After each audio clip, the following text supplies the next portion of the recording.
Guys, இன்னைக்கு செல்வி cooking சேனலில் கடலைப்பருப்பை வச்சு ஒரு சூப்பரான சட்னி தான் பார்க்க போகிறோம். வாங்க எப்படி செய்யுதுன்னு பார்க்கலாம்.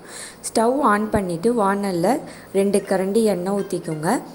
எண்ணெய் சூடானதுக்கப்புறம் அதில் 4 டேபிள் ஸ்பூன் கடலைப்பருப்பு போட்டுக்கோங்க. இது நல்லா கோல்டன் ப்ரௌனாக வர்ற வரைக்கும் வறுத்துக்கணும். இந்த சட்னியை அரைச்சி அப்படியே கெட்டியாக இட்லிக்கு தோசைக்கெலாம் தொட்டு சாப்பிட்றப்ப அவ்வளோ டேஸ்ட்டாக இருக்கும். கண்டிப்பாக ட்ரை பண்ணி பாருங்கள். இது நல்லா கோல்டன் ப்ரௌனிஷாக வந்ததுக்கப்புறம் அதை ஒரு தனி பிளேட்டில் எடுத்து வச்சுருங்க.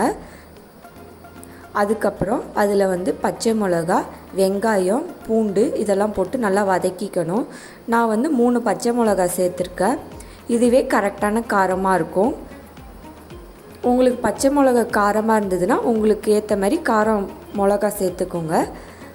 அதுக்கப்புறம் 2 வெங்காயம் சேர்த்துருக்கேன். அதுக்கப்புறம் 7 பூண்டு பல் சேர்த்துருக்கேன்.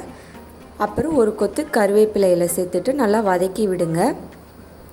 வெங்காயம், பூண்டு எல்லாம் நல்லா வதங்கினதுக்கப்புறம் ஸ்டவ்வை ஆஃப் பண்ணிவிட்டு அதில் அரை நெல்லிக்காய் சைஸுக்கு சின்னதாக புளி சேர்த்துக்கணும்.